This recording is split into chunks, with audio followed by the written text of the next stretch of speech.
When you finally leave a narcissist, there's this rush of urgency of pressure, almost to get your life back. You hear it from friends, from family, from your own restless mind. Move on, rebuild, start fresh, and you do.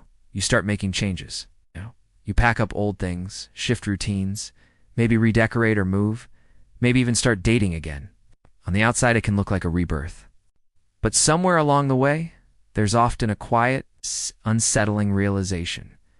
You can rebuild your life, fall the outer pieces, and still feel shattered inside. Because rebuilding your life and rebuilding yourself are two very different things. And one without the other can leave you standing in a beautiful new house, but still living with the same cracks in the walls of your soul. I am Zane, a relationship consultant and psychologist, and today on STR TV, we are going to talk about that difference, why you might be rebuilding your life and still feeling empty, and why true healing only begins when you start rebuilding yourself. Let's explore it deeply. Number 1. Rebuilding your life is the easier part. Rebuilding your life is the part the world applauds. You might find a new apartment, clear out old clothes, throw yourself into work, surround yourself with friends who make you laugh again. These things matter. They give you rhythm when the world has been chaos. They give you proof that life continues.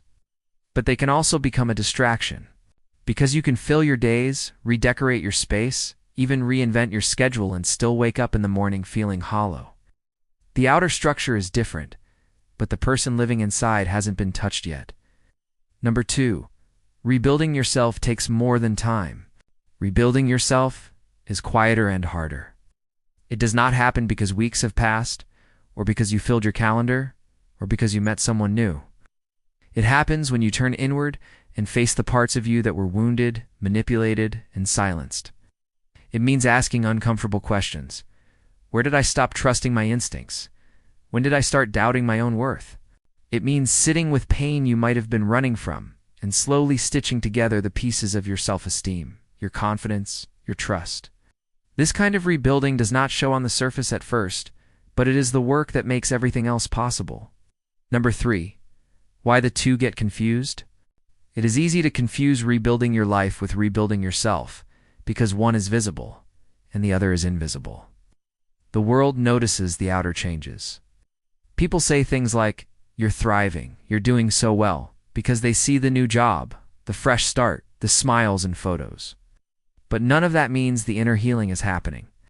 You can create a life that looks perfect from the outside while still feeling unsettled, unsafe, or unworthy inside.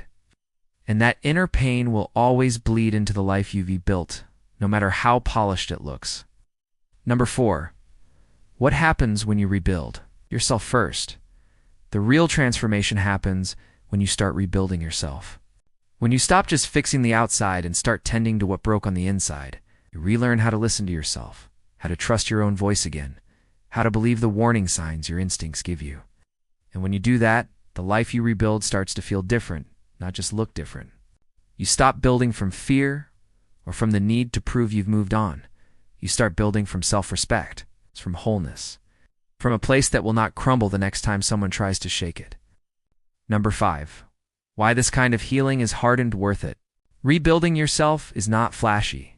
It will not always get applause. It will not look impressive on social media. It might mean quiet evenings with a journal instead of parties. It might mean therapy instead of distractions. It might mean crying on the floor of your bedroom because you are finally letting yourself feel what you spent years avoiding. But every quiet, private step matters. Every boundary you learn to hold. Every shame you put down. Every time you choose your own peace instead of old patterns, you are rebuilding. And in time, that inner rebuilding will change the shape of everything you build around you. Have you started rebuilding your life and realized there was still so much of you left to heal? Or are you standing at the very beginning, not sure where to start? Share your story in the comments. Always read them. And if this feels like the reminder you needed today, subscribe to STR TV. Because here we talk about the kind of healing that dose and tea always show on the surface, but changes everything beneath it. Next time, we'll talk about how to trust yourself again after a narcissist, how to quiet the voice of self-doubt they planted, and how to hear your own instincts clearly again.